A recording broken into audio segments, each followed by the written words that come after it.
let's call the meeting to order. And we have Prudence, myself, Janine, Sheila, Ruth, and David on the council advisory board. And then we have guests, Michelle, Brandy, and Lisa. Welcome, Lisa. So have we heard from Julie or Art? Okay, hopefully they'll join us shortly. Okay, so Michelle, you're on the recognized new board terms, and you can remind the old board term people. Yes, please. Say that again, Susan. I said you can welcome the new board term people and remind the old term board people. Julie's I'm here. good. I'm good. I've been renewed. We're good. You've been renewed. Yes. And so the terms are 3-year terms. I will send you all out an updated board list. I will do that momentarily. And then Ruth has retained the alternate position. So I'll send that out. So then if somebody drops out, we can promote her right away to 3 years. There you go. That was the move with me. Okay. Anybody is attending from the public? I see no one wanting to be heard. Should we let Lisa speak first since she's here? Should we just look at the minutes first? Okay, yeah, Yeah. I can do that.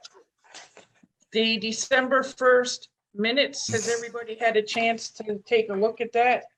Yeah. Looked fine to me. I have a couple of little things. I think Martine's name does not have an E on the end. Okay. And let's see.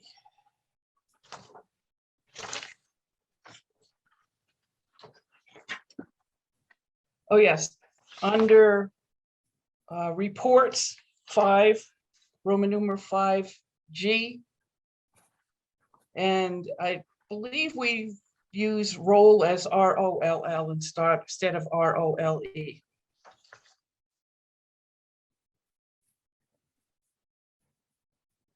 Oh, I really like the ease. You do, huh? Got you in trouble twice on that one. But no, really, Prudence, I really appreciate you doing this. Thank you so much. You're welcome. Glad to do it. Okay. I make a motion that we approve the minutes as corrected with the E's. Do I have a second? Janine seconds.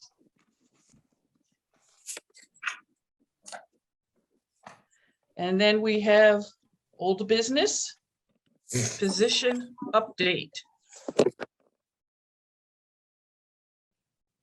I've got to unmute myself. So our position for the seniors recreation coordinator is posted now, and it will close actually on the 14th. Originally, we intended for it to close on the 7th, but it's going to close on the 14th. And I believe Megan has reached out with some initial dates to Sheila and Ruth to help participate in the interview process. So we've gotten some good applicants, not a lot, but I think the holidays probably influenced that. And so that's why Megan went ahead and extended it another week. So we'll be doing interviews at the end of the month. David Coyle is our new administrative assistant working at the front desk with Monica and Robin, and it's just been a great fit. And so I think Prudence has a question. yes, ma'am. Yes, did we find out why the previous guy who stayed what looks like a few weeks left? Yeah, so he took a position at a company in Louisville called Alem, A-L-E-M, Alem, and they do international special events like the Olympic torch things and whatnot. And so I think he felt like it was a great opportunity for international travel and really programming at a whole nother scale, whole nother level. Yeah. That's my position update, Susan.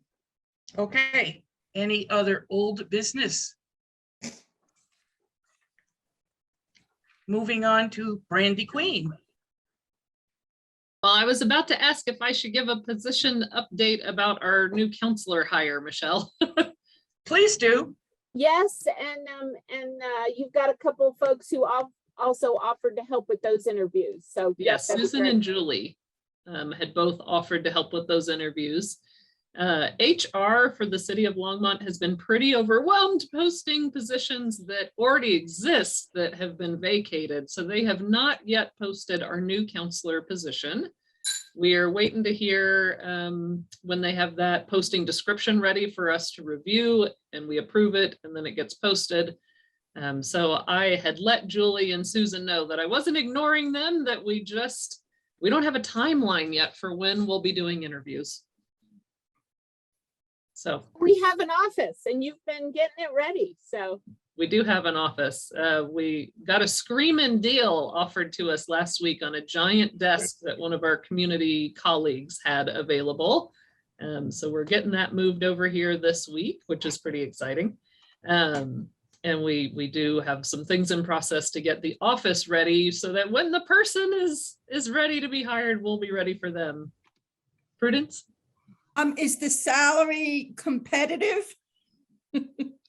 You know, it's hard to say because there's not a position quite like this that exists. We're the only senior center that I know of anywhere. I'm sure there are some somewhere else in the country, but we don't know about them that have a counselor on staff. So it's a tough nut to crack as far as what is competitive. I feel like it's a fair pay.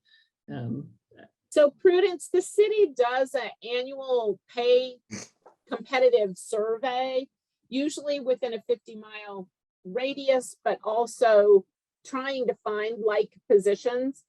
And private counselors, mental health partners, nonprofit counselors are generally what they can find data, but then they also have to fit that within our pay hierarchy. So it can't be that different than another position within the team. So it's kind of a twofold look at the position, but also where does it fit within the hierarchy? So, you know, that may be a barrier because your hierarchy may need to be raised. Well, that is, you know, I'm working on that. right. Working on a piece of that. Yeah. The other part of this is for counselors who are used to doing like 45-minute sessions. Right. This is different than that. So finding that really apple to apple, it's more like tangerine to orange, you know. Right. So you have to pay more. Yeah. We often are looking for different things. So yeah. So this city is usually pretty good about working with us. We have to do some digging. And there is also, with this counselor position, there's some expectation around some case management kinds of work. So it is definitely probably someone who has kind of a mixed bag there of skills. Thank you. So part of the funding for this position is specifically about supporting family caregivers. And I don't have statistics for 2021 yet. We're working on those at the end of this week, but I can tell you anecdotally that we have had a pretty significant uptick here in the last few years of family caregivers who need support figuring out some of the logistics of being a caregiver, like setting up home care, figuring out how to pay for that, but also the emotional pieces of dealing with difficult behaviors, particularly for someone who has dementia, as well as just the emotional wear and tear of being a full-time family caregiver, which a lot of family caregivers are. Even people who are not full-time experience a lot of wear and tear emotionally. So the new counselor will be replicating some of the work that I do, and I'll be talking with Michelle this month about what's our flow going to be for caregivers who come in to get them the consultations that they need to access different kinds of services on our team. So we'll see where that goes. I can also say anecdotally that in our peer support program that we have with 10 volunteers, a lot of their work in the last year was around caregiving. We just have a lot of very stressed full-time caregivers that we're trying to support and carry through this journey. And Brandy, I'm just going to butt in just a quick second. So part of the support and the interest in this position from our city manager was around our work with the Longmont Housing Authority. So I'm glad Lisa is here and we can speak with her later.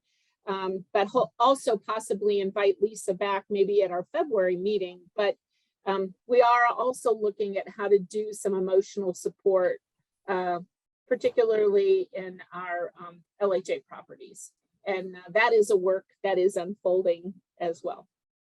One of the things that we have been brainstorming amongst my peer support team, myself, Michelle, is about needs and what we can do with having more counseling staff available. And one of our big ideas is to expand support groups, because a lot of people are interested in support groups and we can serve a lot of people that way as opposed to one-on-one support. It's kind of more bang for your buck. And the power that comes from being with your peers and seeing them struggle with the same kinds of issues is profound.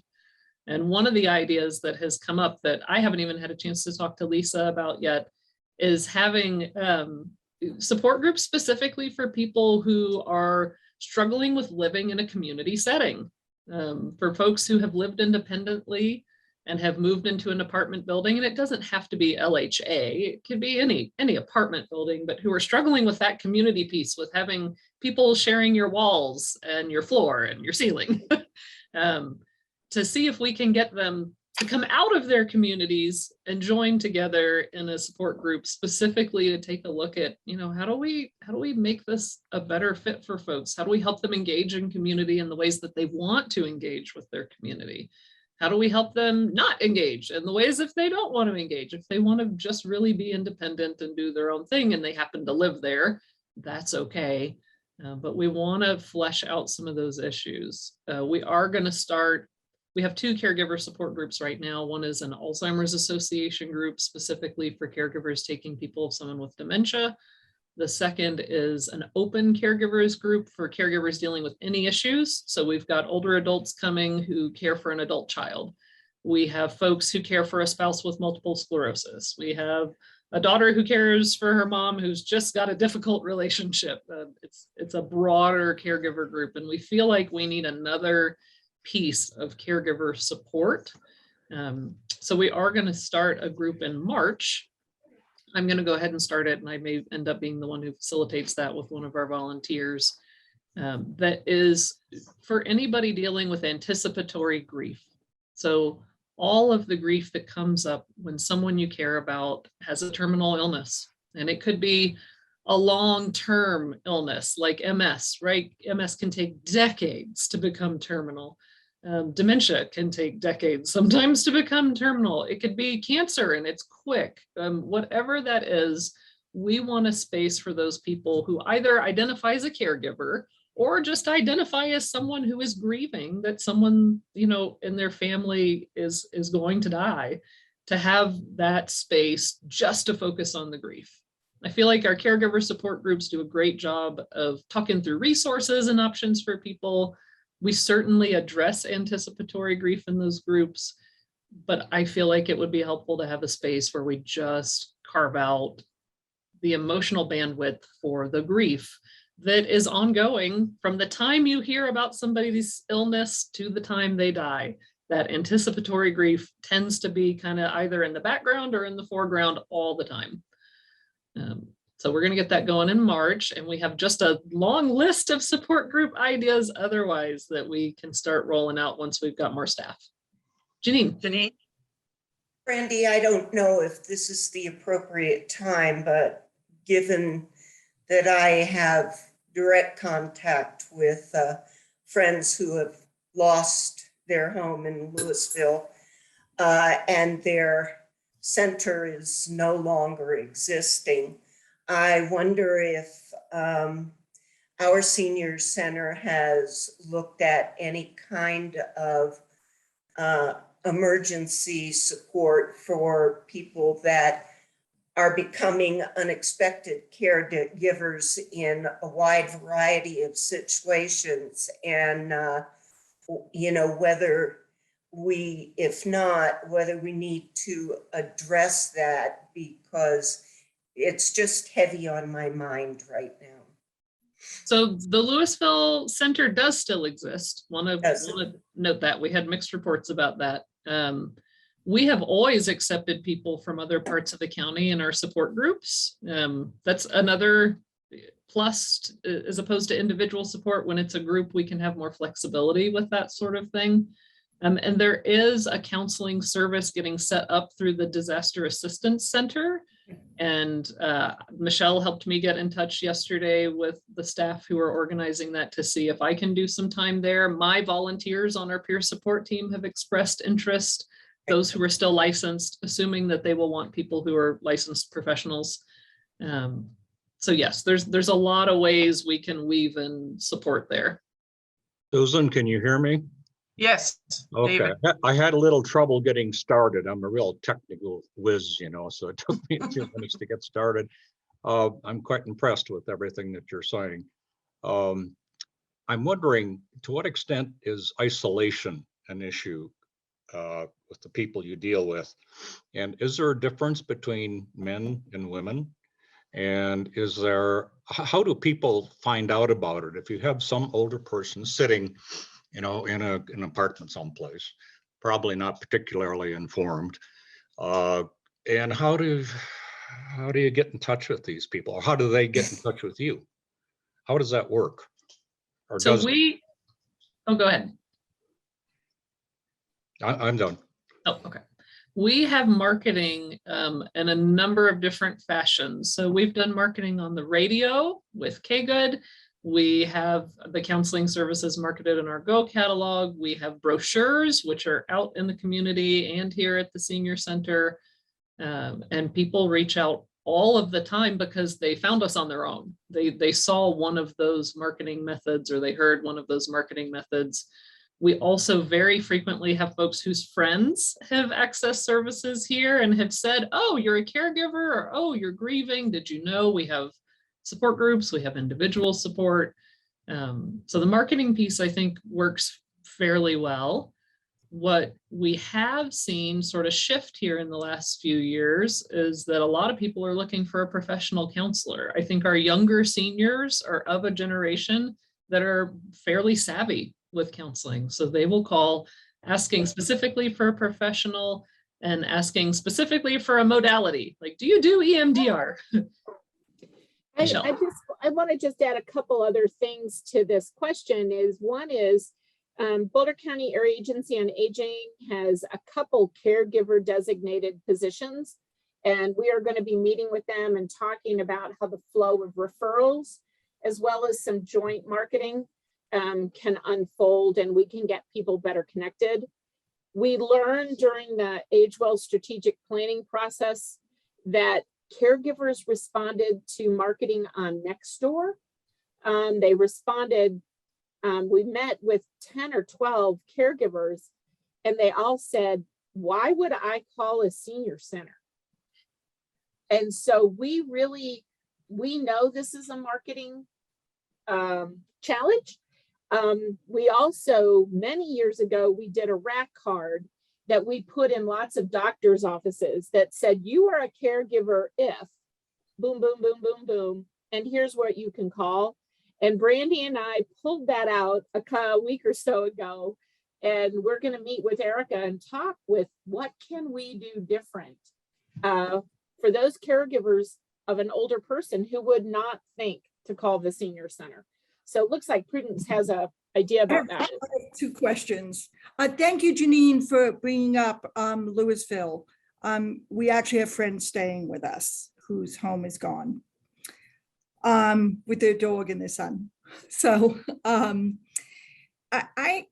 one of the things I think you just mentioned was that people would not call the senior center, which is indicative of younger people who look at the word senior in a very negative way.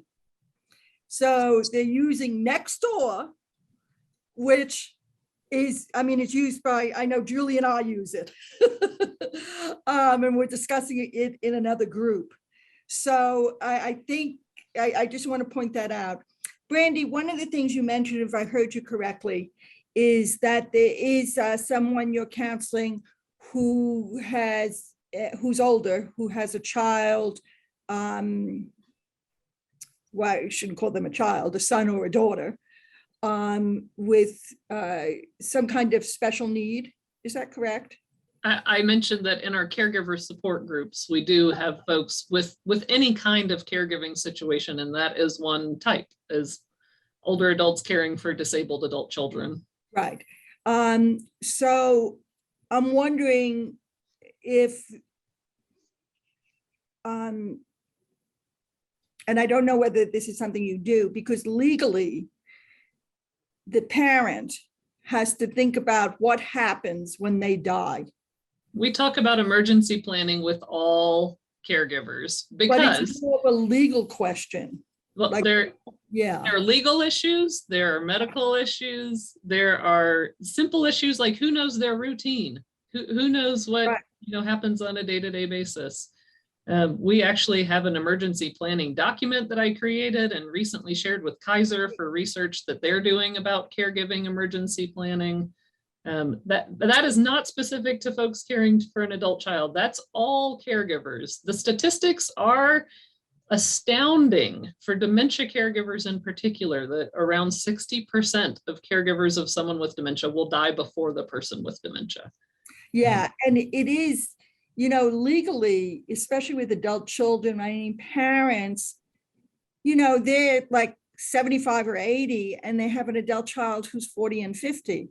And if they die legally, there has to be a legal a chain of, I don't know what you would call it.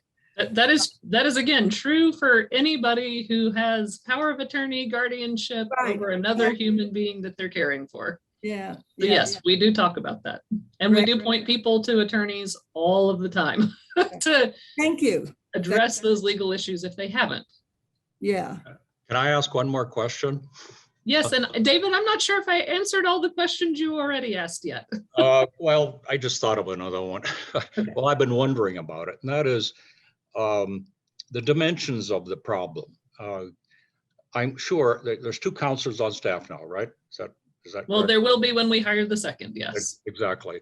So, 2 counselors, given the need, it seems to me, I'm just wondering what your opinion is as far as the need is concerned. I'm assuming that there is a huge need out there for counseling of older folks. Mhm. And two counselors, frankly, I mean, you're going to do your best, but I have a feeling you're not going to come anywhere near, fulfilling the whole need. What do you think about that? And by the way, what is the size of your caseload in a year? How many folks do you see in your groups So individually? I can pull up stats from the last couple of years here. I don't have this year's assembled yet.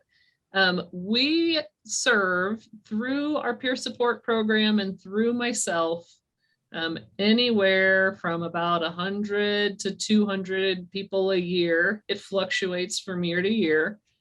So those are individuals served through support groups specifically.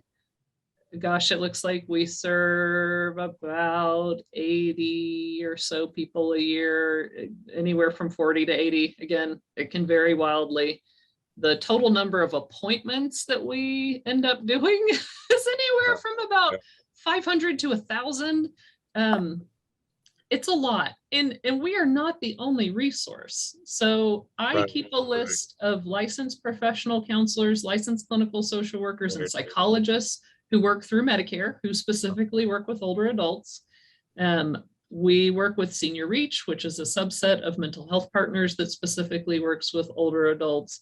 And we have referrals kind of going back and forth all of the time, everywhere. Because if I have a wait list, which I frequently do, I end up, if my wait list gets too long, which it did this year, there was a point where my wait list was so long, it felt unethical to add anyone else to it. They'd be waiting so long.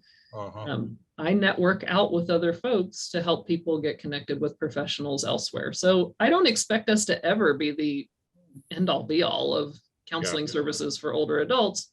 What I do expect us to do is to be able to fill this niche of folks who cannot afford copays for counseling. Senior Reach also helps fulfill that niche. They have funds to pay for copays.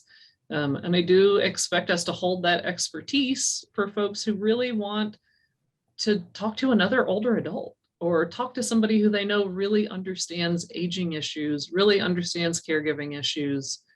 We have actually had people come in a number of times here this year saying, I've had a counselor, but they don't really understand caregiving. It's like, okay, come in and we'll either supplement what's happening with your counselor or we'll replace your counselor or whatever that needs to be there to make sure they have somebody who understands both the resources, the challenges, and all those kind of potential issues that come up around caregiving. Okay, thank you. That helps a lot. Yeah. Susan. How is your mix of meeting people's needs as far as virtual, in-person, telephone? How's that all working for you? Throughout the pandemic, we had people say they did not want to talk with us on the phone or virtually, that they would wait until they could see us in person. So when we reopened in May, we started seeing people in person immediately. And that number has grown kind of steadily throughout the year. Right now, there are some people, for instance, in our caregiver support group who are saying, I want to do that on Zoom again. I don't want to come in person because they're worried about the variants and the surge. So we are pivoting a little bit with some of those things, but the majority of people we work with do want to be seen in person, don't care if they have to wear a mask. They want that real human contact that happens so much better in person than it does looking at little squares on a screen or on the phone. Isolation was one of the things that David was asking about earlier. And people have struggled with isolation in a couple of ways. And I'm hearing about this a lot right now because I'm doing intakes for our Adjusting to Life's Changes group. That's a support group for people struggling with major life change of any kind. Could be retirement, could be medical, could be starting or ending a caregiving role. A lot of people right now are coming to this group because they're struggling with the pandemic and figuring out, okay, I am fully vaccinated. I am more comfortable socializing again, but I don't know how. I don't know how to find that normal again. It's not the same normal that I had before the pandemic, or maybe it is, and I just don't know how to create it. And people do, in those intakes so far that I've done, and in our counseling intakes here in the last few months as well, people are talking a lot about isolation and loneliness.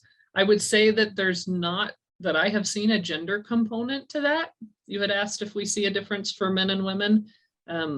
I will say in my experience here over the last almost 8 years, there are lots of folks who are really comfortable being isolated. That's a choice. They don't want to socialize a ton. And that's not about gender. That's about personality. That's about where they are at in their life. There are lots of people who do want to socialize. We've got a real spread there. But for the people who feel lonely, and it's not a choice, or maybe it was a choice during the pandemic, but they don't want to make that choice anymore. They want to feel connected more again. We are catching them and we are trying to help them figure out what feels healthy and right to them. I can't tell anybody else what kind of social boundaries around this pandemic are right for them, right? But I can help them understand what are their fears, what are ways to minimize risk, how do we talk through figuring out where they are comfortable to socialize more because they need it and they're asking for it.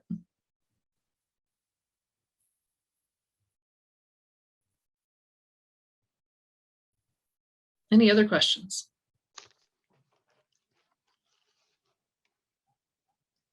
Randy, anything else that you want to talk about in terms of going forward with 2022? I'm just so excited to have more staff.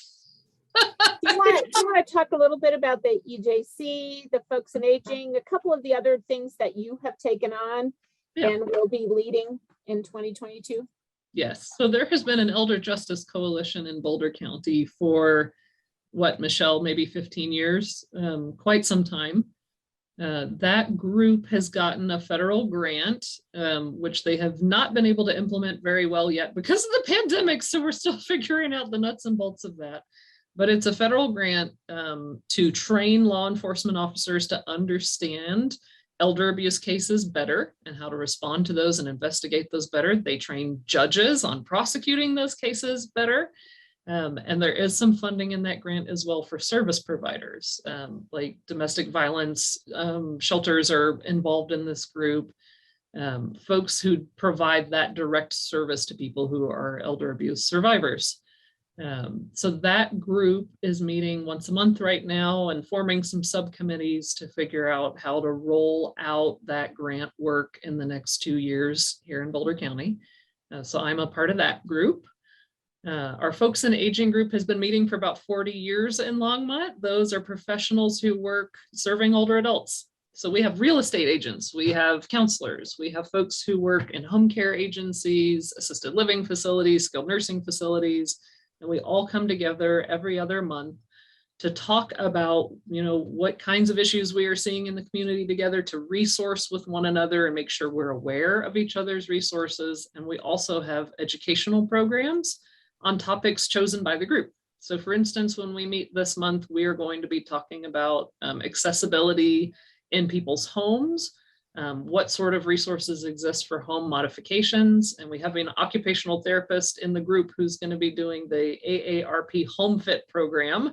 Oh, that talks about how to modify your home for accessibility with not just aging, really, it's for anybody, because we are all just temporarily able-bodied. It's important information for all of us to kind of hold in our minds.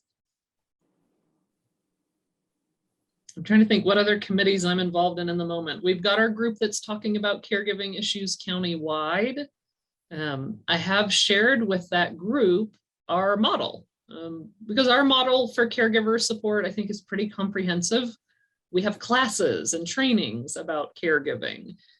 We have the financial support available through the respite assistant funds. We help people connect with home care, help them figure out finding assisted living if it's time for that. We have the emotional supports. And I feel like our model is pretty replicable. A lot of our resources are free. There's a lot going on in the community that I feel like we could put in place in other senior centers and other parts of Boulder County. So we're trying to share that information and figure out, as aging services around the county, how do we best serve caregivers in these different ways to get their needs met? That's a long work in progress. We've been talking about that for a while, and we're having a meeting this week to really focus on marketing. The other piece Brandy's taken on is really our data piece for all of our client services. So you want to just mention, you said you were working on that this week, but you want to say a little bit more about that? Yeah. So really the question about data that we have been chewing on is how do we tell our story about the work that we're doing? So Friday is our deadline for our staff to try to get all of our data entry from last year done, which may or may not happen in full, but we're working on it. And we'll get that raw data. We're going to meet Monday to look at that data that tells us how many people did we work with were experiencing abuse, neglect, or exploitation? How many people were looking for transportation assistance? How many were caregivers? So we can break down how many people did we see? How did we see them? Was it on the phone, email, in person? What were those needs that we were helping to meet? And then we need to look at, okay, well, next step is how do we use that data to actually explain to City Council and the Friends of the Longmont Senior Center and other community members what the work we're doing looks like, because there's a quantitative piece that doesn't really capture the stories of the human beings who are really struggling, that we're holding through their struggles and trying to move to the other side of them. I like pulling statistics, so this is fine with me. Ruth? So- Brandy, as we interview for a new counselor, what are a few things that are probably most important to you because you'll be working with this person so closely? What are a few things that are important? I really want them to have some passion for working with older adults. It doesn't mean that they have to have just worked with older adults before in their career, but I want to hear that they've got a focus there and that they understand aging issues. You know, there's not a gulf of difference between serving younger adults and older adults, but there are just significant issues that come up later in life that I want to make sure they understand, have compassion for, and are willing to learn more about if they need to learn more about it.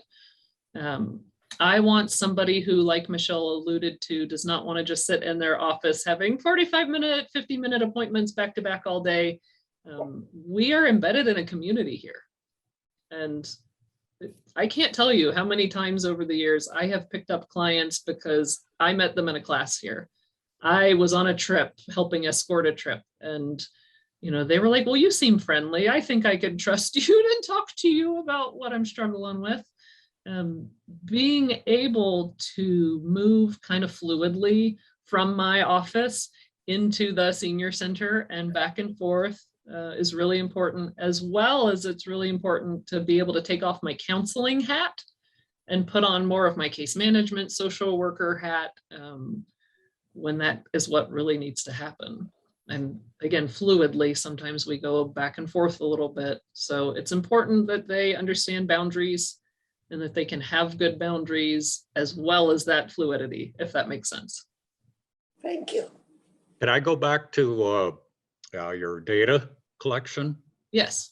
You said you like data. I'm kind of a data geek myself, to tell the truth. As I heard you were saying that you collect data to see the volume of your services, how many people and how many programs and that sort of thing. You use some of that information as justification to the city council, in part, I suppose, for finance, for budgetary purposes. And I'm wondering if you use that data also. Do you focus on effectiveness of how some of your programs are working, or how do you approach that? So right now, for instance, with counseling clients, anytime somebody ends with our peer support volunteers, for instance, they have the opportunity to do a brief survey. We try to keep it brief so that people will actually fill it out. Yeah. And it has both quantitative and qualitative questions on it. And all of those surveys come back to me. So the quantitative piece gets captured in our database. And that's things like, do you feel like this service was helpful? Would you recommend this service to someone else? Yes, no, kind of binary answer questions. But there are quantitative questions there too. Like, tell us anything you want about what was helpful or what we could improve. So I keep that data throughout the year. And that is part of how we tell our story too. And we see that reflected in how many people come in and say, oh, my friend, my neighbor sent me, knock on wood. We have a pretty good reputation in our community. And part of that reputation, I think, is the confidentiality that you might see me in a class here. You might see me on a trip here. And I'm not going to say anything about how I know you or any of your personal info when I do see you, and our volunteers are held to that same standard. Thank you. Good question. It's just great. Yeah. We do that survey at the end of our time limited support groups as well. So the grief support group and the adjusting to life's changes group run for 8 weeks, as opposed to our caregiver groups that are a monthly drop-in. So when people finish that course of a support group, we do the same kind of survey asking about their experience. And it's amazing the feedback that we get from those group leaders. We have really incredible volunteers, some of whom have been leading those groups for 10 plus years. So just a kind of a shout out to Brandy. Many years ago, the senior older adult volunteer peer program started in Boulder with Boulder County Mental Health Partners of Boulder County and the City of Boulder Senior Services. Several years later, when Longmont wanted to start a program, mental health did not think they could support us. So we kind of did our own thing. And recently, Mental Health Partners reached out to Brandy to find out how she does the program, why it's so successful, and get her materials. So she's done a phenomenal job, built on a great foundation, and is really seen as a excellent in this way.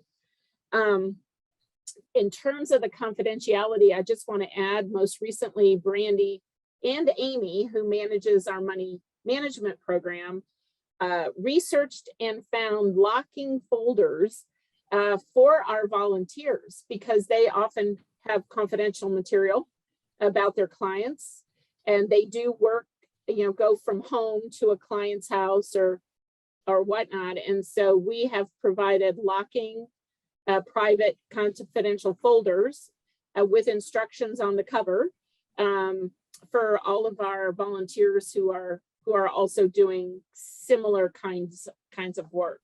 So kudos to them for figuring that out and finding a solution.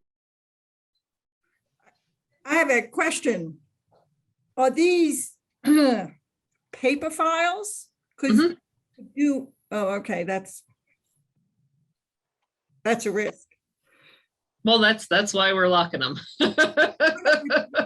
They leave them in their car. If anything like that is paper, is very risky.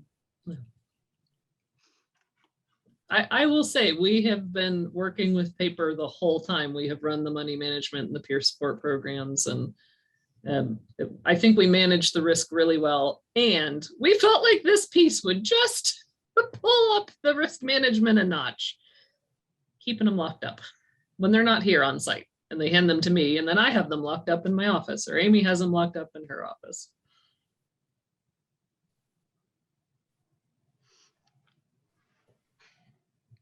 Anything else for Brandy? I just wanted to add real quick, in case folks aren't aware, with the Housing Authority, we do have other counseling options specifically for one of their properties, the Suites, which has a lot of folks who are coming out of homelessness and really struggling with just kind of basic needs. Mental Health Partners provides case management to about half of the residents there. They actually have vouchers for those apartments for half of them in the building. And they provide counseling for anybody in the building who wants it. We also have a group in town called Krupnik who have a contract with the city, and we're going to be meeting this week to talk about how that contract is going. They also provide support directly to the Housing Authority site there. And we think there might be some room to expand that too. So we'll see how that goes. But I just wanted to, again, say we're not the only people holding the fort here for mental health for older adults and residents in Longmont. Thank you very much, Brandy. Thank you. You're welcome. Thank you. Great work. Great work. Yeah. Thank you.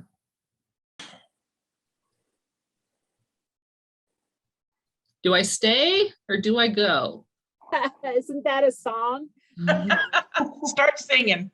No, not me. Brandy, I think you are free, like Elvis, to leave the building. Thank you. Thank you, everyone. Thank Thanks. you. Thank you. So are we moving to our slate of officers for 2022? Yes, ma'am. I want Prudence to stay as secretary unless somebody wants to bump her off. I second that. Oh, Sheila. I thought you were No objections? I think you're staying, Prudence. okay. So you might want to make it just a little more official. Oh, vote? Call for, yes, yeah, just a little more official. All right. Does anybody object? We'll do it that way. It's easier to count the hands. I see no objections. I think it's unanimous. You're staying. Okay. Such enthusiasm. I'm secretary to another group too. They elected me. Julie knows. Great that. experience. We love it. You're good at Listen, it. I would like to see you stay. You would, huh? Yeah, All right, let's have a vote. I mean, if anybody wants it, I'm willing to turn it over.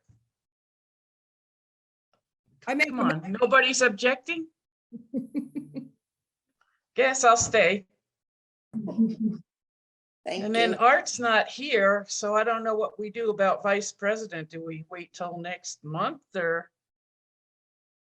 Does somebody want to step up as vice president? Well, does Art have to be here? Can we not do it in his absence? Are you saying you don't want to contest it? No, I don't. Forget Do you I want said that it. position, Shelley? You can possibly have it. No, thank you. question about the vice president because Yes. I always think of succession planning. Michelle is shaking her head, yes. Art is the vice president. So then would that make him in line for the president when you leave, Susan? Because I think that really is a question in my mind, whether that's something that we should think about as a council. And if I'm wrong, just say it's okay, Prudence, you're great. So it is not an automatic built-in, Prudence, and I think it is an excellent point and worth thinking about. Yeah,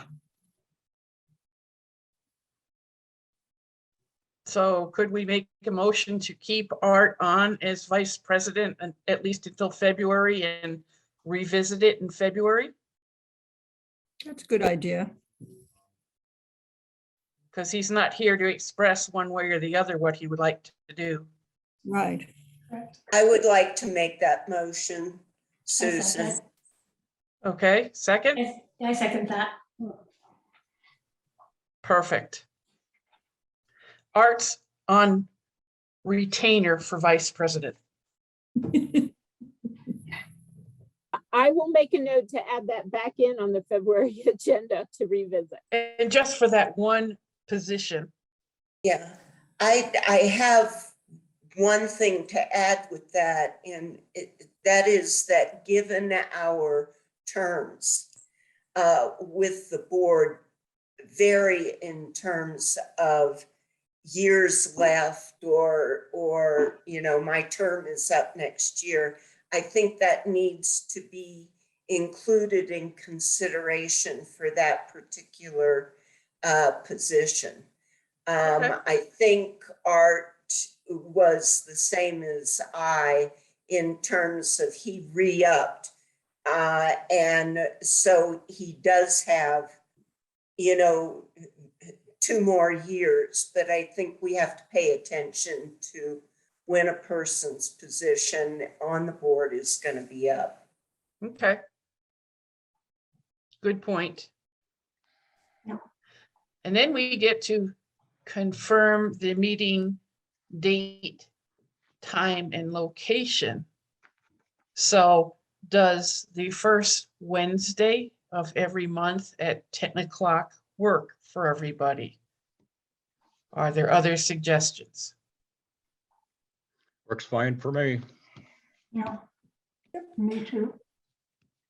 And I'm trained, so it's on my calendar, so it's easy to stick at that time. So, And the senior center is great when we're let out of the house, so. yeah, when the quarantine comes up, we're all in it to come back in person. Yep.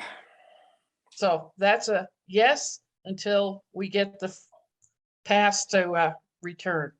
Yeah. Susan, I'm going to ask you to put that question on hold, and perhaps we can talk with Marcia about what the council is looking at. And that might give us some time frame about when we might be looking at meeting in person. So if you can just hold that and maybe circle back to that.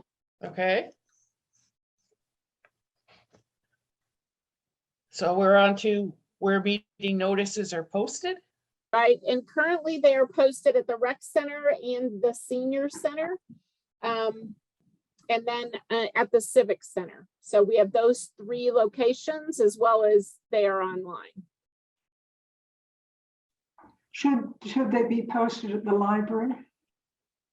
We used to post at the library and they chose not to be a posting place any longer. Okay. Their loss.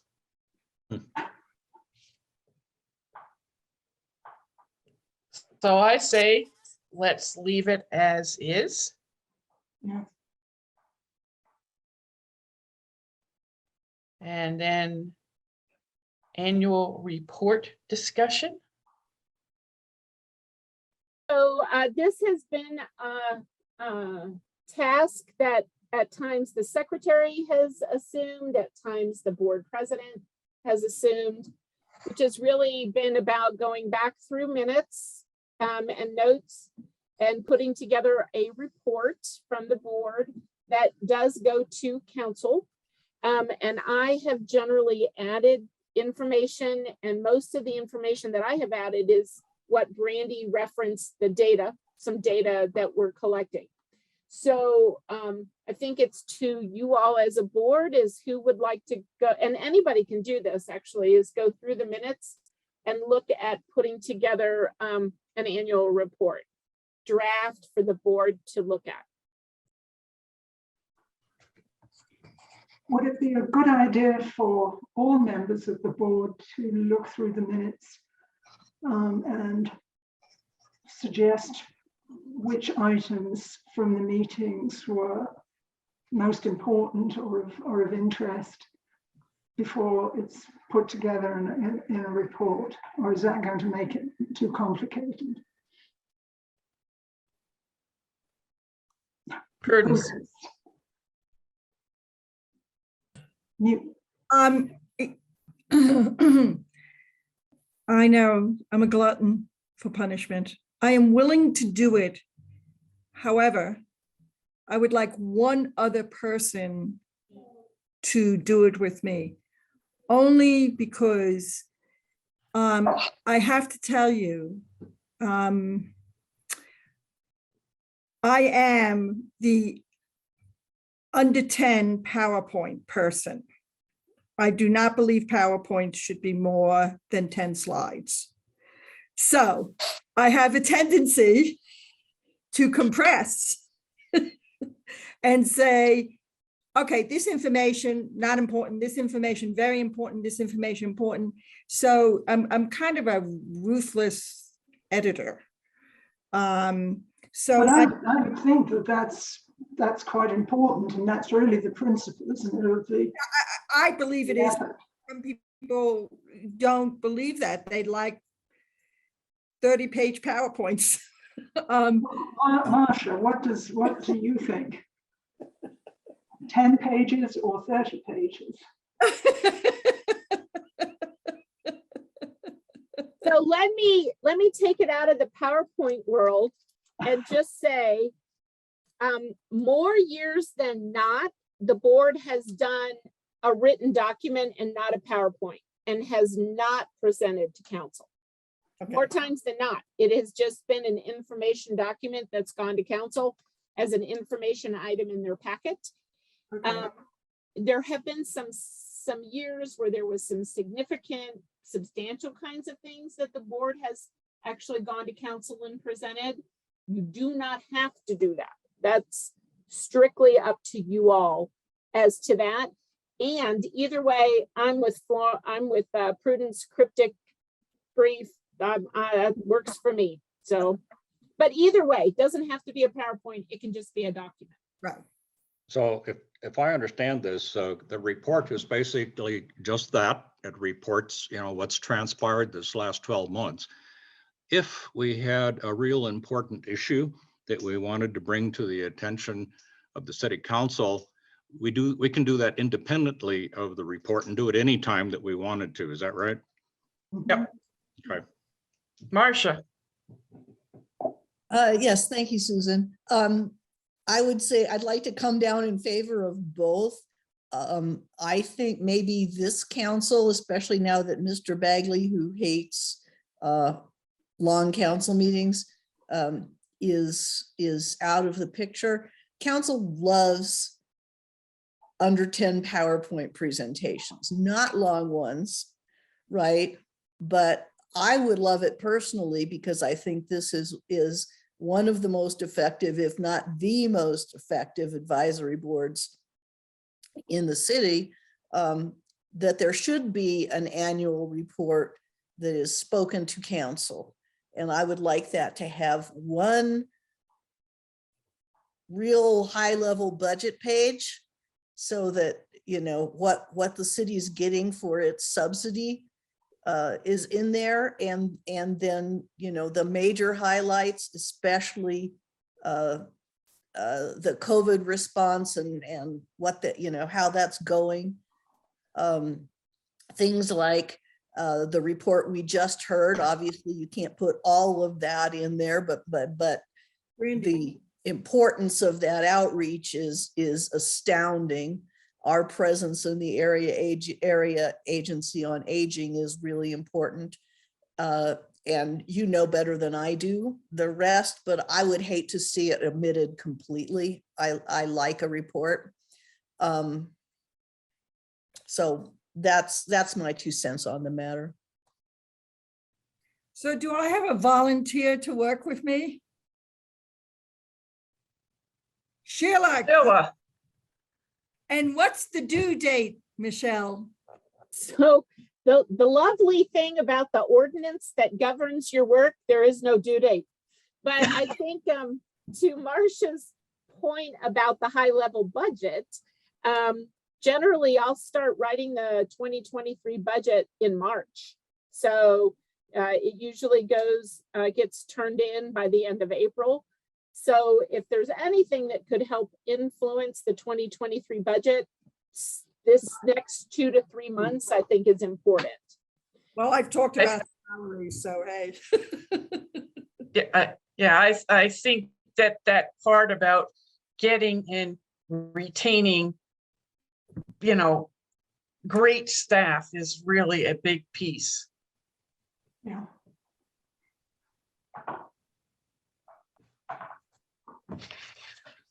So have we moved on to the goals for 2022?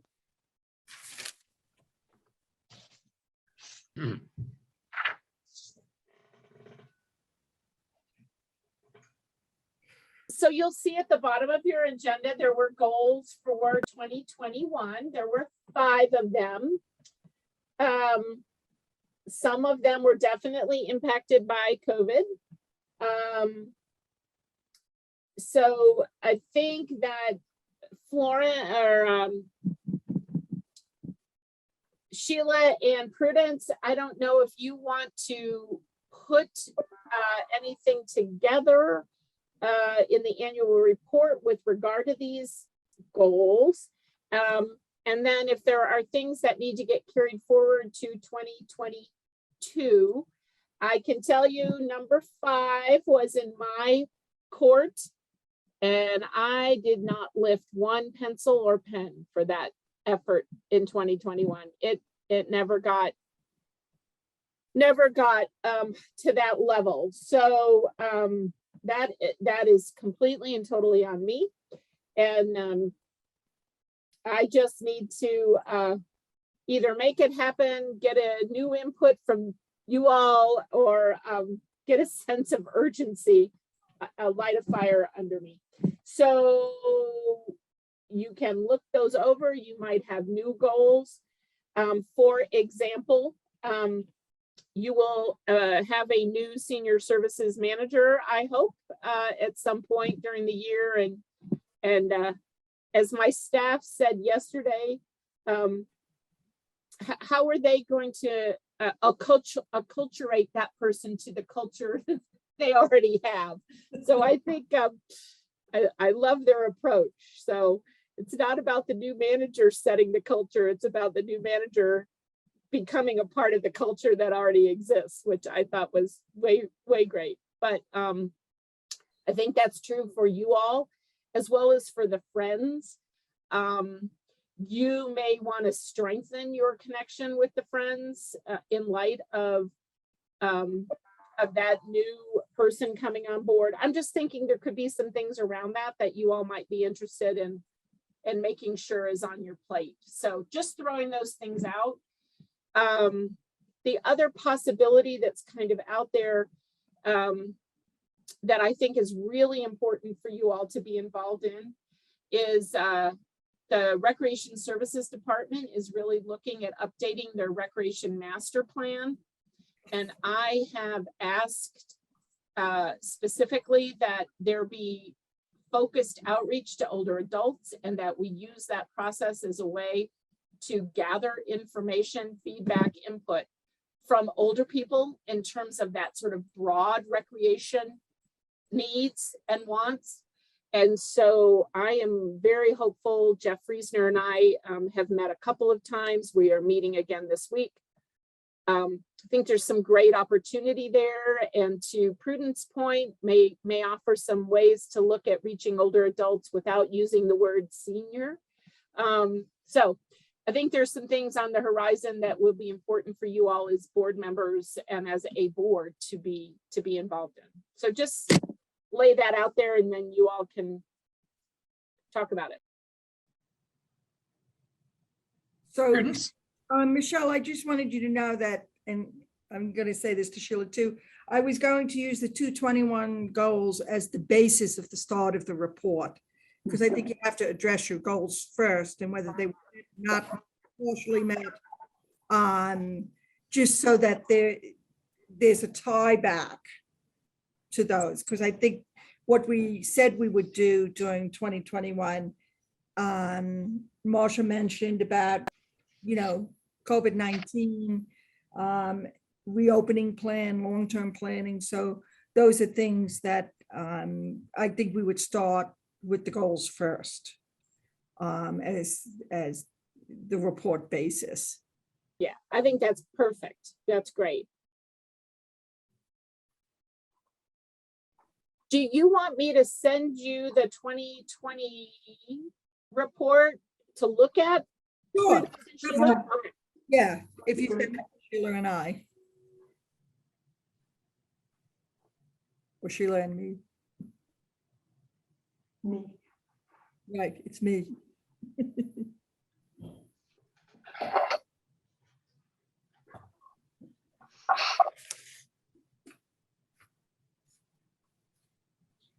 So I just, any thoughts on 2022 goals, or I have a thought. I think we should, based on what we have done in 2021, 2022, we might just say we will adjust plans as needed due to current issues, whether it's floods, wildfires, whatever. It's not just COVID-19 anymore. And then if number two, it's not COVID-19, it's establish the senior center as a source of information for health issues, which we seem to do on an ongoing basis anyway.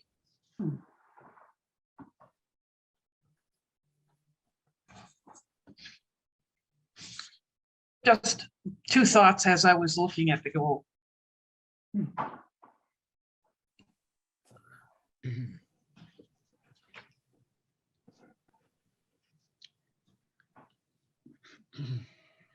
So that we can leave that in Prudence and Sheila's hands.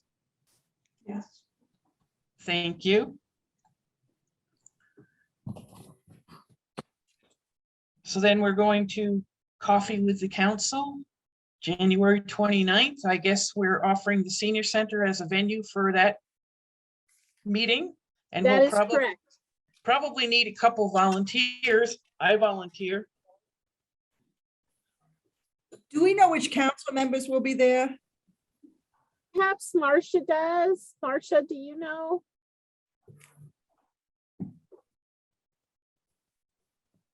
What's the date, Michelle? Because they're on my calendar, I think, It's the Saturday, the 29th.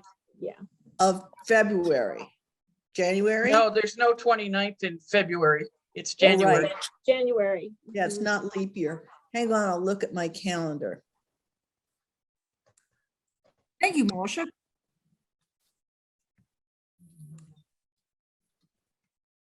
What time does that meeting start?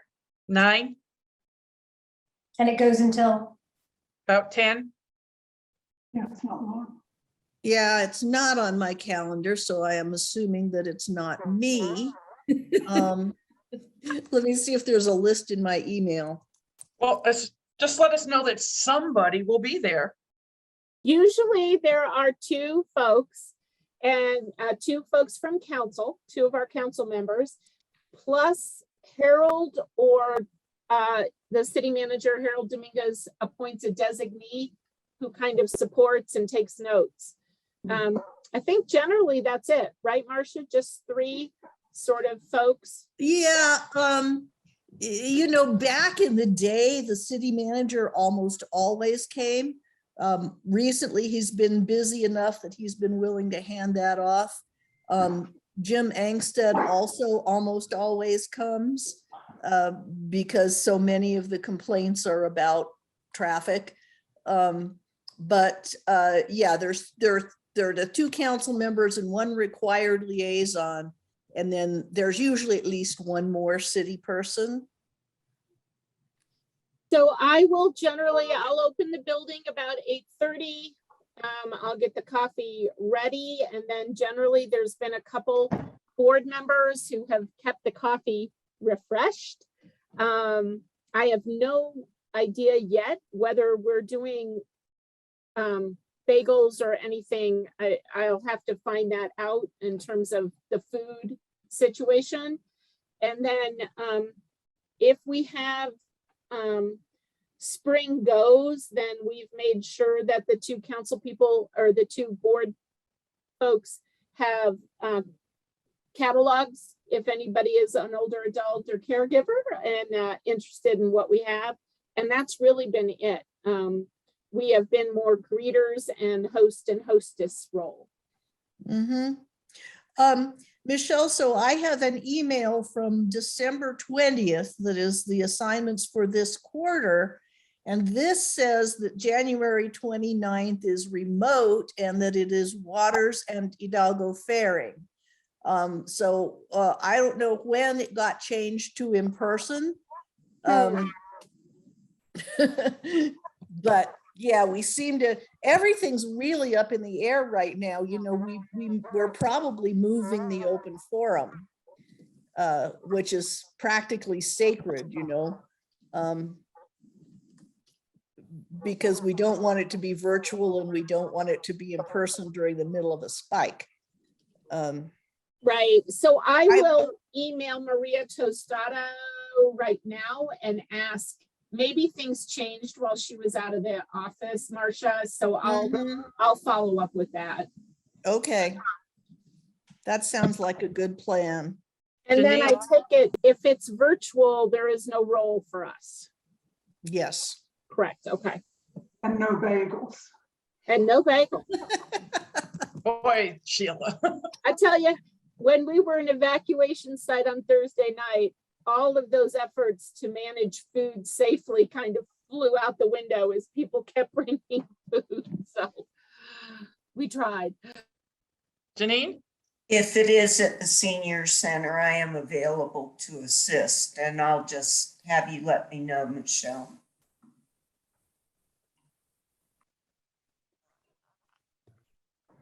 Okay, so I have Susan and Janine as available on the 29th if it ends up being in person. Thank Yeah, you. we don't need bagels. We're okay without them. Sheila.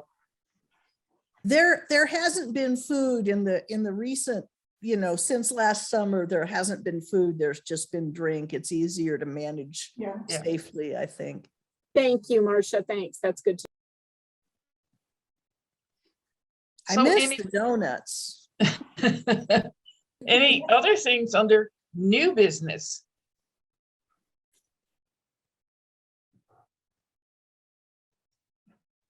Reports? Supervisor? I would just say that we were an evacuation site Thursday night. We had between 30 and 40 people. Not everyone checked in, which was fine. Boulder County Sheriff's Department had an officer on site the entire time. That was great. Robin from the front desk, Erica, our marketing person, Brandy, and Megan were the staff that were here helping. Karen Roney, Harold Dominguez, my boss, and the city manager were here, and Mayor Joan Peck was here. And so the Meals on Wheels totally came through. They were fabulous. Charles helped, we warmed up meals, and we were able to give folks a hot either lunch or dinner or both, depending on how long they stayed. We were initially, we only had one small family group that came from another fire about 11 in the morning, and they left when they were able to go back home. And so we were sort of in this lull. And then, of course, the Marshall fire really blew up. And that is the bulk of the folks who came and stayed then. From that point on, they were all from the Marshall fire. We were able to set up rooms. We were able to give family groups private, almost separate spaces. We were able to accommodate the dogs, the cats that came.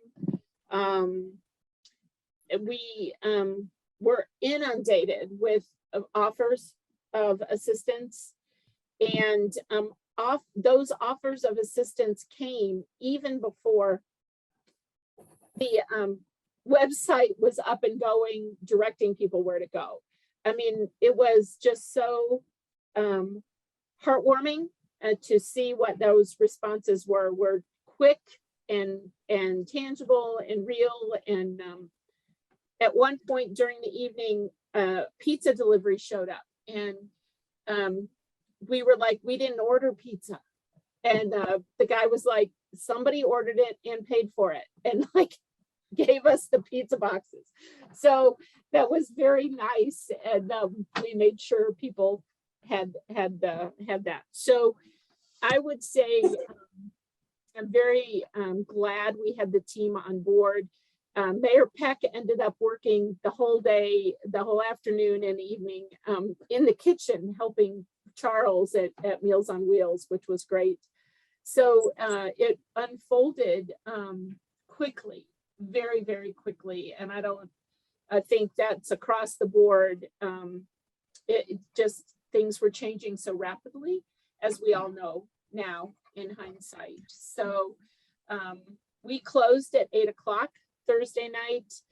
We assisted people in trying to safely get to Lafayette, to the overnight shelter. We redirected any of the donations that had come in that we were unable to redirect earlier.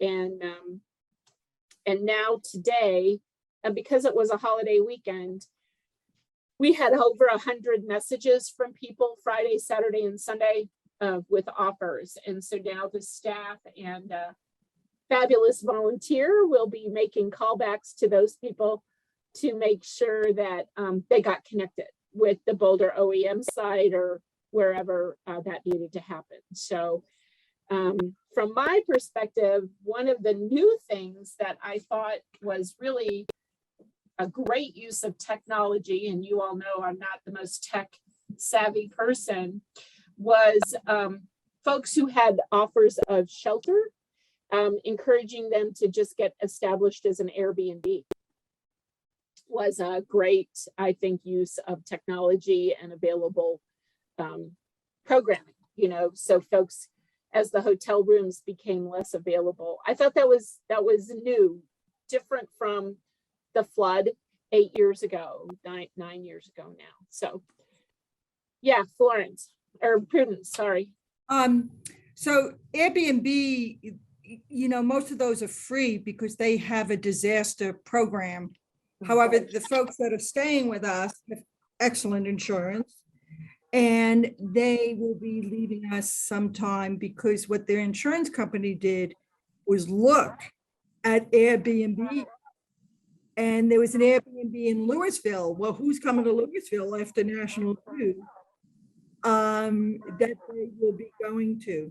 It was originally $9,000 per month through Airbnb. It will not be, would it be? That will not be what? I lost your audio a minute. Being paid. It'll be much less. Oh, great. Right. Who in the United States says, oh, I want to go to Louisville, Colorado. So I think that's an interesting thing that even the insurance company are using Airbnb. Yeah, that popped up in the course of the day and evening, and because we were working with folks trying to get some people into hotels and working with Boulder County OEM, and so that to me that was a new thing, not necessarily used 8, 9 years ago. So for folks, so that. And then just relative to that, we're just available for the Disaster Assistance Center. And as the county long-term work begins, I'm sure the city, not just senior services, certainly our utility folks, our fire, police, everyone's jumped in, will be helping. So that sort of derailed a few things for many people, but I'm really glad we were able to respond. We're working on the March, April, May newsletter, kind of as has been discussed. It's this mixture of online and in person, and we'll continue to look at programming both ways and respond. We are probably equally getting as many folks who want to do things in person as folks who certainly in the last several weeks have said, you're not doing enough safety-wise. We really had to really crack down on some folks relative to mask wearing, which had not been an issue previously, but in the last several weeks, especially before the holidays, folks were getting a little bit more complacent about not wearing them. And so we kind of doubled down on that, and things have been, folks have been much more compliant. We have staff positions we're going to be filling, so moving that forward.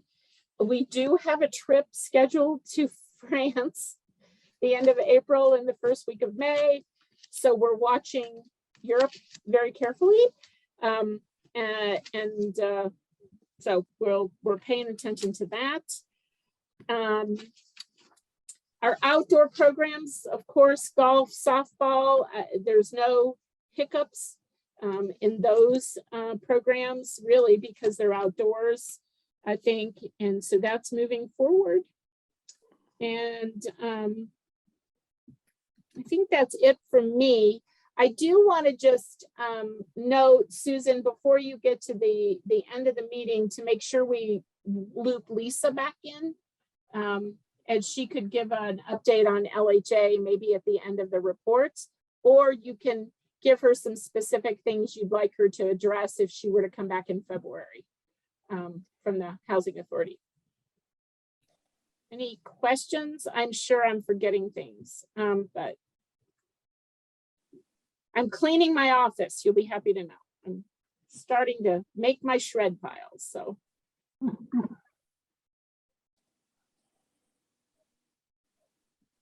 Here's Lisa. Lisa, anything you want to say? Would you like to come do a presentation in February or? Sure, I would love to. I just want to thank Michelle. The partnership with Longmont Senior Services has been great for LHA this year. I've really seen the impact it's made on the residents, and then having her staff and all their resources have been just very helpful. We have a joint meeting on the 20th with Lisa's staff and our supportive services staff, and that might be kind of fun, Lisa. We could include that in. If you want to come back in February, we could talk about kind of what our teams have identified as some areas of continued work as a possibility. That sounds great. Does anybody have any questions or anything they want to know about what's going on with LHA? I know it's been a crazy year this past year. You've probably had to pivot just as much as the senior centers had to pivot. Marcia? Looks like Marcia. Yeah, this may not be in your wheelhouse, Lisa, but the council is saying, when are we gonna build stuff? You know, so anything you can say about, you know, we've got all this land banked up and we've got money, and we're extremely eager to see the plans. Yeah, well, we are working we have to start Village Place first. So actually we have our kickoff meeting on Thursday for the re-syndication and the remodel of Village Place. So we're gonna meet with the residents and just start that. And then over the next couple months, we're gonna be inspecting quite a few of the properties, including Hearthstone and the Lodge, to get them out of the current program they are in and make them the actual vouchers. And I think that's our first steps into going forward, and then looking into those new developments with the land on Hover and other areas throughout Longmont. But we really need to get Village Place started. So that's our first thing, and we do our kickoff on this Thursday. Because of the impending remodel, are there vacancies in all of those existing sites that are not being filled? No, we are filling them. And once we have a set date for construction, we'll notify all residents and incoming residents of these remodels. So Village Place, depending on where we're at with COVID, may be similar to Aspen Meadows, where we have the residents go to the hotel for a couple weeks. If COVID is not impacting the remodel, then we will do the remodeling as they are still in their unit. We will help them pack up, keep everything in the living room, move everything to one side, do what needs to be done, move the bedroom stuff to the living room, and move it back and forth every day. So. Okay, and is the reason why the building planning for the new sites can't go on in parallel with the remodels? Is it just organizational capacity, or is there some obscure HUD rule that prevents it? Part of it is staffing and trying to get everybody in the right place. We have quite a few people with the city who are retiring this year, and yes. So as we're kind of taking on more responsibilities and new roles and trying to hire for open positions, it will come. Okay. And I just want to add, I think Lisa has done a phenomenal job with her team in getting existing units, existing apartments filled as quickly as possible. It has been so exciting to see wait lists open up and people moving in. She and her team have done a really, really great job. And that doesn't take away from what Marcia's saying, which is we need more. Yes. And I know that's definitely on the docket, but it's really great to see the existing units getting filled. So it really is, and we are all so proud of the turnaround that has happened with the existing LHA properties, and overall, I think how much more orderly and contented the residents are. So all of that is a great thing. And, you know, it's my mantra that on all this stuff, we must go faster. So that's always going to be what I say. You know, it's the same on climate change response, must go faster. Yeah, so you guys are doing a great job, but I want to see some new units in the worst way. Me too. I come from the development background, so I love seeing those new projects get off the ground. Yeah, One thing I do want to point out that you guys might want to spread the word on is on January 28th, we are opening our Section 8 wait list, which has not been open in a couple years. So it is posted on our LHA website that we are opening that. And we will be taking applications via email and in person that day. I am always confused. These are not tied to units, right? These are just Correct. Section 8 vouchers in your gift as it is. Correct. Okay, and that's January 28th? Correct. Excellent, thank you.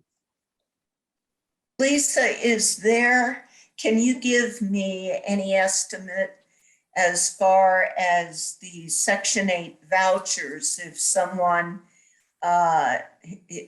is lucky enough to be drawn in that lottery? What is the average wait time for a person who's approved for Section 8 housing to actually get a place? Well, with this new wait list we're doing, we're only going to take up about the amount of people that we will able to service in a year. And our goal is to open the wait list every year going forward. So people are not sitting for 3 to 4 years and going stagnant. So Okay, we're hoping so they 50 can to 80 and hopefully to get them all in housing the same year that they're put on the list. Okay, so within a year, because that is a very common question when we're doing Section 8 applications. Correct. And like I said previously, we haven't started fresh every year, but that is our goal going forward, is only taking the amount of people that we know we will be able to accommodate in a year. And how many would that be, Lisa, on average? We're still working on our numbers. We have a meeting next week, but we're thinking probably 50 to 80. Okay, thank you.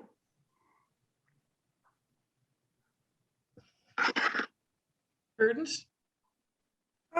Do you have diversity and inclusion goals in the wait list?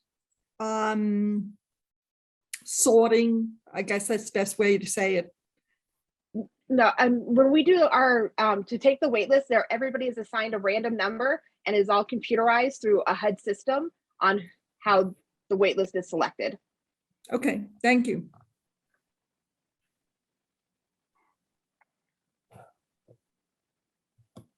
So will you come back after your meeting to our meeting next month? Yes, I will. Perfect. So I think if you want to go or if you want to stay, you're welcome, but I think we're up to Marcia. Thank you, Lisa. You're welcome. Okay, I had one thing from the beginning of the meeting and I'm not sure I remember what it was, but this is what I think it was because we kind of touched on it. A lot of people are opening their homes to fire refugees. And I am getting questions and having a side dialogue with Susan Spalding because there are people who are fearful, as I am now, of not being able to get people to leave. And, you know, there is a serious problem with people who are brought in as guests that are calling themselves tenants and refusing to leave without an eviction. So I am in a dialogue with Susan Spalding, but I'm going to raise this issue with Airbnb as a possible solution to that. And see what she has to say about that from a legal standpoint. But people should be aware that there is some risk of doing associated with doing that. I hate to say it, but you know, there it is. And especially for our older residents, many of whom do have spare rooms, you know, it's a risk. So Marcia, Susan Spalding is the city attorney? She is the mediator. She is an attorney, but she doesn't practice law. She's the lead of a mediation team, and she has 1 or 2 staff members and a team of trained volunteers. in mediation, and that's all city subjects, although I would say 80% of what she does is landlord-tenant disputes. Okay. So Marcia, I think is the Longmont Office of Emergency Management is, we have a meeting next Wednesday. We're also working with Jocelyn Fankhauser, who's the shelter and mass care person for Boulder County Office of Emergency Management. Those folks need some long-term case management, possibly, and we should make sure we're connecting up with them. So maybe you and I, or Susan and I, we could talk offline, or maybe she's already, you know, involved in, but Yeah, could you repeat the name that you gave? Jocelyn Fankhauser, and I'm happy to send you her contact, but she is the Boulder County Housing and Human Services Emergency Management Planner in charge of shelter and mass care. And she may have some ideas or resources. I think that's probably something that falls under the longer term case management, but Susan, we could talk about that. We could. Okay. Could you also send me her name for the minutes?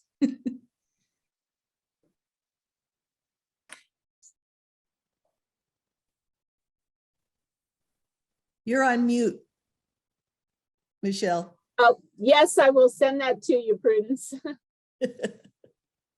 And me too. Okay, will do. Anything else, Marcia? Oh, Lisa. I just want to add a quick thing in for the Marshall Fire. I actually have a meeting at 12 o'clock with Boulder County Housing, where we are developing a list of emergency places to live. Longmont Housing Authority will have 3 units listed for emergency housing for seniors only. We've gotten special permission through the disaster program and CHAFA to do that, but we will have a master list for seniors. And Michelle, I'll touch base with you after that meeting. That's Great. That's really good to know. The other thing to know is about council meetings in the open forum, where we're not sure it's going to happen on the 18th.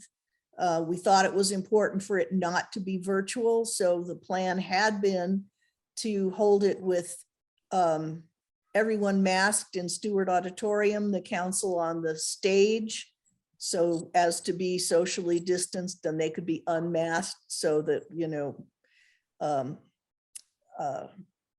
we were compliant with Americans with Disabilities, which we have not been when we were meeting in person. But now we're thinking that maybe that's too dangerous because it's coming at, you know, essentially the predicted peak of the Omicron spike, where the graph is still almost going straight up at this point. So anything you may have planned for, you know, put a tentative on it, because in terms of the council activities, regular meetings are virtual, and anything that's in person, we just don't know. And that probably includes coffee with council. Does that pretty much cover the city council report, Marcia? Yeah, I think so. We'll probably have the agenda online tomorrow. There's some stuff out there in the public portal, but I have no understanding that it's final at this point, so nothing really to say. So moving on to the Area Agency on Aging, Janine. Okay, the caregiving agenda was pretty much covered by Brandy in terms of what's happening, what's going on, and what the goals are. I will mention that Longmont program was listed kind of as a role model program. So it is recognized that they are far ahead and beyond of anyone. Recruitment for 2022, there are 2 at-large board member positions that are available. If anybody is interested, the applications are still being accepted through the 7th. So there's 2 days and you can go online and fill out the application. And I would certainly encourage anyone that's interested to apply. As far as agenda items, the homestead exemption issue, they're pushing to save and obtain fair means of assessment to keep this program going and not have it eliminated. Senior Day at the Capitol is scheduled, and they're asking all people to write letters to their representatives pushing for this issue. There was a presentation by Angel Bond from Mobile Access for All. It's a program for seniors and disabled, as well as youth. Public funding has actually been obtained. VIA is giving technical advice as well as community partners that are focusing in groups. They did have an open house to discuss needs and access and cost. Right now, even though they have the funds, they do not have enough resources and they do not have enough drivers to really pursue this program at the speed that they would like to. They are in the process, though, of scheduling a workshop. RTD Flex Ride was discussed as an on-demand option. Lafayette has actually had a pilot program going that transports vets to both the Aurora Medical Facility as well as Cheyenne. That has had very, very positive effects, and fleets are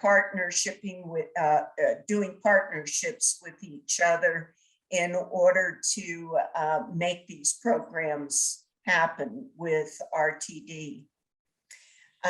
We had a presentation from Boulder Legal Services by Brett. He discussed what is available for family housing issues, public benefits, consumer law services. It is for low-income people, and low income as defined of 125% of what is designated as low income. Also, Bridges of Justice is available for the community at low cost. If you don't qualify for access through Boulder County Legal Services, current fees are $125 to $145 an hour. There are grants that are available for those over 60. And Rocky Mountain Legal Services that assists with wills, estates, and bankruptcy income. It's interesting to note that 80% of Boulder County's income is $55,000 a year. So there are a lot that do not qualify, but the low income for those over 60, the low price of $125 to $145 an hour is at least a help or an assistance for those that make greater than $55,000 a year. That seems like a lot of money to some, but in today's world, it's hard to have legal services making that amount of money. So our next meeting is actually on Friday, and I'll have more to report at that time for next month. Yes, Michelle? Michelle. Yeah, I just want to add to what Janine said. Boulder County Area Agency on Aging had the opportunity to apply for Senate Bill 290 money. And they kind of opened that up to various agencies throughout Boulder County to apply. And so I submitted some requests for dog exercise area at some of the Longmont Housing Authority properties, a pickleball, additional personal assistance money. And so we're hoping that as the state disseminates the Senate Bill 290 money, which I think they anticipate it being around 15 million, that those funds are going to make their way to Boulder County. I am not sure if they're going to do any adjustments now because of the Marshall Fire. I'll be curious to see. We know older adults are often most difficult situations or hardest hit are often older people, but that was through the Boulder County Area Agency on Aging and the state Senate Bill 290. So stay tuned, I guess, for that. I apologize, I didn't mention that earlier. You know, Michelle, I was talking to Amy yesterday about my friend that lost her home is a senior, but is still working, as is her husband. And we were able to find her temporary housing, but Amy told me that the affordable senior housing facility, and now I can't remember the name of it, in Lafayette has just recently opened. And so I have encouraged my friend to go ahead and make application, because many of the housing situations for people are going to be temporary or short term, and want to make sure that they know that there is some affordable senior housing available for them to go ahead and apply for. And it sounds like that might be what Lisa had referenced in terms of meeting with the county and the 3 units at LHA. So yeah, probably more to come on that for sure. Right. Thank you, Janine. We're up to the Friends, and the new business for them is they have brought on some new board members. They'll vote on positions at their annual meeting, which I encourage everybody to attend Tuesday, January 25th, 3 o'clock. And they'll go over accomplishments for the year, etc. It will be important to RSVP so that you get sent the Zoom link. Invitations will be going out this week. Postcard invites go to every donor. And then I ask for some city leadership as well as you all to be invited. So hopefully you'll be able, as Susan said, to attend, but you do have to RSVP so you get the Zoom link.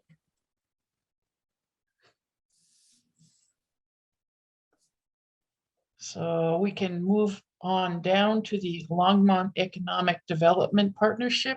Julie?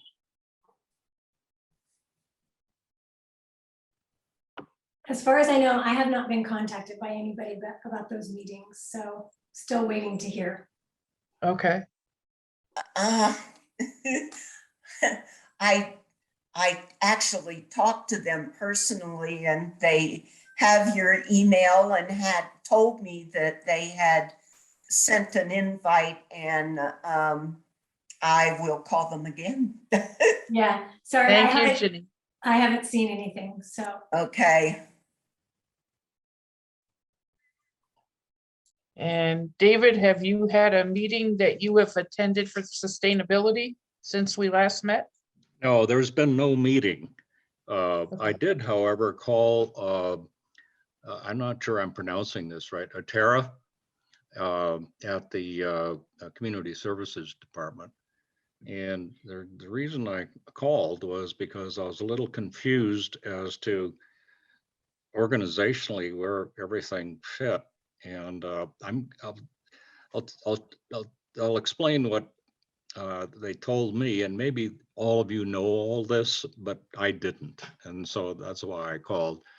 I did know that there was a separate sustainability advisory board that reports, gives their findings, recommendations directly to the city council, as distinct from the Sustainability Coalition. And that's the part that was a little confusing to me, because I couldn't quite figure out how it was organized, to tell the truth. So I talked to her at some length, and I won't go into everything, but as I understand it, you can correct me if I'm wrong, the coalition kind of evolved from the community with the help of community services, it sounds like. And so it's kind of a joint effort. It's kind of a symbiotic type of relationship, I think. I was surprised that there was not a chair of the coalition. Well, that's because the city staffs it. All of the activities, they put the agendas together and all of that. So that's the part I didn't understand. And so now I have a better understanding of how it works. And then the other thing is how do recommendations flow, or how do we communicate back and forth? And again, you probably know all this, but it works both ways, according to Tara. And if we have something that we feel strongly about, environmentally, and how the environment may affect elders, we can certainly make recommendations, through the board to the city council, or it works the other way too, just on an informational basis. So the information comes primarily from the city to the coalition, to the liaison, and then to you folks, as the way I understand it. So anyway, that's the flow of things. If you didn't understand that, I hope I explained it clearly, but it's a good organization. I'm impressed with everything that they're doing. But anyway, that's what I've got to report. And engaging caring communities. Janine, did you want to say, or were you at the last meeting? I think Marcia had her hand up, Tess. Oh, sorry. Yes, Marcia. Yeah, I think that in the past, our liaison function from this board to sustainability has been to the Sustainability Advisory Board, which has official standing with the city, as the Sustainability Coalition does not. So even though Lisa and her group staff the Sustainability Coalition, it's not a sanctioned board. It's something that the sustainability put together as a community organization to allow more people to be involved. And they meet, I think, quarterly. Right. Yes. Yeah, but David, I think you want to get on the invitation list for the Sustainability Advisory Board as the senior liaison. Okay, the advisory board. All right, okay. I think so. Isn't that how we've done it in the past? I'm not sure. How I ended up when I became the representative. I started getting notified. I don't know who notified them. I did not, but somebody did, because I got the invites to the quarterly meeting. And those meetings are also open to the public. And they do accept input from the public, and any questions or concerns that I had or reports that I made were as a result of attending those meetings and just reporting on what happened, Dave. So Yeah. I believe Janine and then David were replacing Jack Belchinsky as our representative. So Correct. Mhm. on that advisory board for the community advisory board. So now I'm a little confused. So Yeah, Jack definitely was on the Sustainability Advisory Board. Right. And I'll be happy to email Atara and let her know that David is now the man. Thank you. Thanks, All right, thank Marcia. you. Okay. Now, last committee, engaging caring communities. Were you there, Janine? Yes, you were. Well, yes, I was. You know what I would report about that, because I sometimes get a little confused in terms of the process, but the process is that this website has been developed and is being implemented and does consist of, correct me if I'm wrong, Susan, over 300 participants, and that people are going to be able to go on this website and access all, all and every need they could possibly have. I still continue to voice concern about confidentiality issues and who has access to this information, but I think that the system has been enabled. Now, whether they're starting to use it or not, I don't really know. There hasn't been a date when it was going to be implemented exactly, but they've created the system. And maybe they've created the system and then they're going to address all these other specific concerns as time goes on. They did decide that they wanted to continue having our input, and I've agreed to do that. So we will be meeting again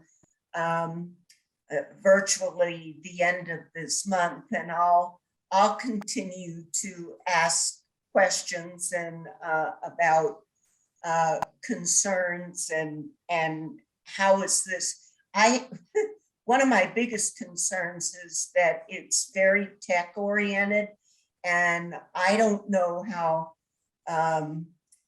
computer friendly it's going to be for the average person. So Susan, what is your input about that? Because those are the things that I focus on.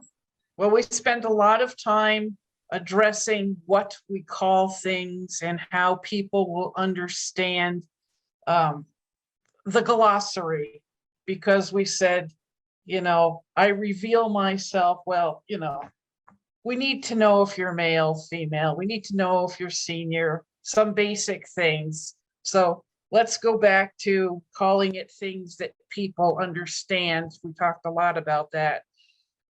They have color coded the website, so people who are responding can see if it's the person who is themselves requesting information or somebody is requesting it for another person.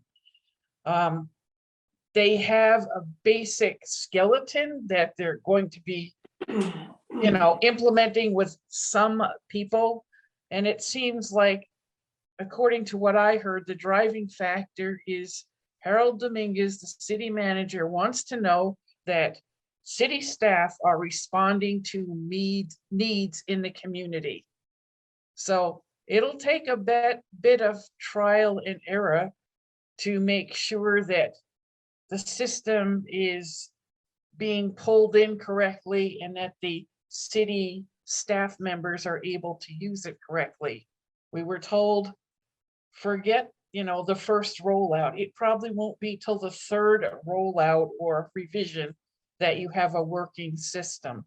So we're both looking forward to the next meeting on the 24th, at which time maybe we'll have a better idea if there's an end date in sight for us. But they seem to appreciate the input that we give, as we know of people using this information, and we ourselves may have used it. So on we go. It's work in progress, guys. Very much. That's called a whip. So is the Yeah, I whip thought- ready, we used to say. Yep. Well, sometimes that I feel like, yeah, sometimes I feel like the pain in the butt because Exactly. because I keep stressing the same old, same old. Do you know what kind of platform it's built on by any chance? Is it similar? Let me think of one which you would be. Is it like an Amazon platform, which is very easy to use? I think that's the goal. Because I'm wondering if did they invent it themselves, or are they using a vendor? No, they created it, and it's going to be a website. And I mean, the people that are involved are very, very, very bright people, but no, Yeah. and they are very technically astute. Right. So sometimes their ability to make it simple is challenged. Let me just put it that way. Right. Could they need an analyst? That's the analyst job. They're the translator.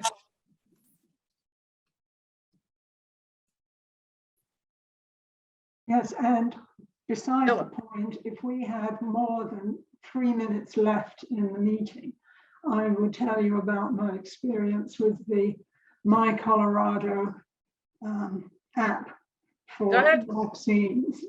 And if you ever have a problem, set aside an hour to navigate through there, fill out this form, and we will get back to you.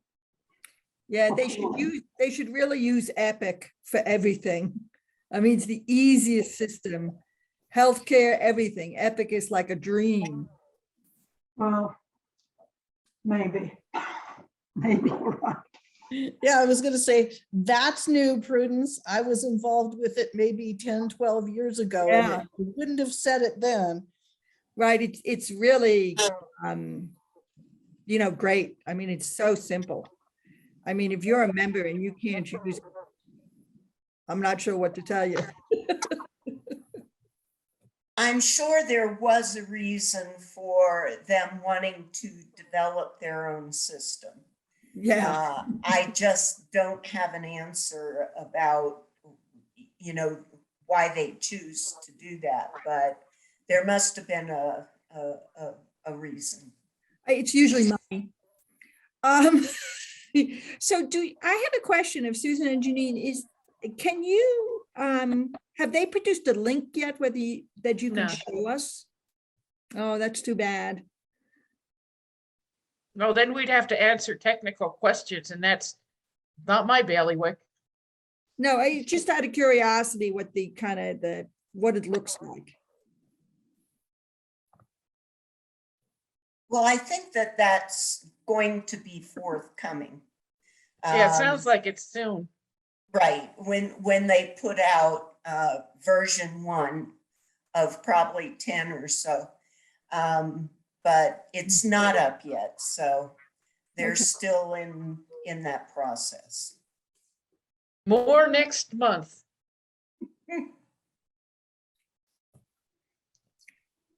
Anybody else? Questions, comments in the next couple of minutes? Yeah, I got a quick question for Michelle. We, at the last meeting, unless you talked about it already and I missed it, but we talked about the legality of role playing in interviews, and you're going to check into that. What did you find out on that? Fabulous. Thank you for reminding and bringing that back up. And I did check with our HR director and she said it is not an issue or concern that I need to attend to. So she felt like the way we utilized that role play and the scenario was it totally acceptable. Okay, thank you. Ruth? Well, this is a little late to ask this question, but I had some concerns about this remodeling and the people still living in the apartment as it was being remodeled and moving their beds from the living room back into the bedroom. It's been my experience when one does a lot of this remodeling that there are a lot of off-gassing, gases that occur from paints and carpets and caulks and all sorts of things. And I just am curious about the safety of the people living in there as this is going on. I hope they're taking this into consideration and using products that are, we hope, environmentally safe to their health, but I'd be concerned. So Ruth, I will pass that on to Lisa and Okay, ask her to address that when she meets with you all in February. Okay, thank you. Michelle, can you guys hear me? Yes. Yeah, oh, okay. So one of the things that I was thinking about as well when it came to that whole situation is that it seems to me that if they're moving bedrooms, she said in and out every day. Yeah. That seems like for lack of better words, poor use of time and money, where it seems like it would be more efficient to just house those folks so that, and so that was a concern to me, and how they're handling that and how that affects the overall budget if they're doing that with every single resident of the community. So Julie, the concern around that is really, are they doing it for saving money and it creates more displacement or disruption for the resident? Is that really the crux of it? I want to make sure I get that. Yeah, I think that, for someone who's having their house, or their apartment remodeled, right? And there's people coming in every morning and every afternoon to move things around. Who knows where they're going during the day during this time of remodeling. It just seems that it would be less disruption if somebody went to a hotel for, a couple days or a week.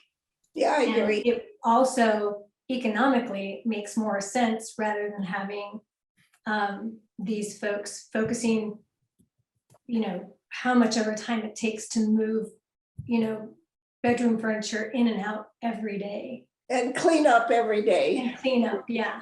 And so I think what's really important is for her to give you a perspective of what they are really rehabbing.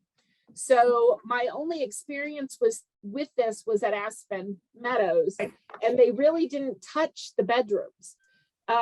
Some of the apartments had some rehab in the bathrooms to make them more accessible, but the bulk of the rehab was in the kitchen area.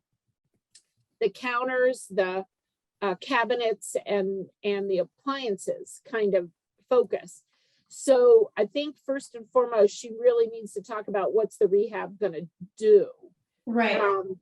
And then I think in terms of the disruption, what we found for folks is that often the move to the hotel was more disruptive because people were out of their normal routines, their normal environment. And that was a different kind of disruption. And right.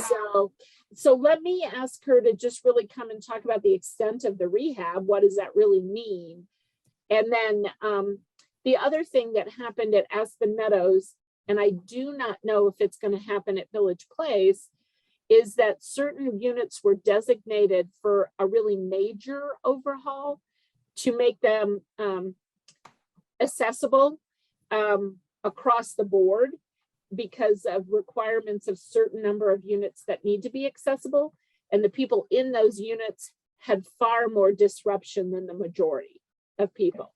So I will ask her to better sort of present that picture and address both the safety issues, off-gassing, et cetera, as well as just what is that disruption / efficiency / saving money really look like. Right.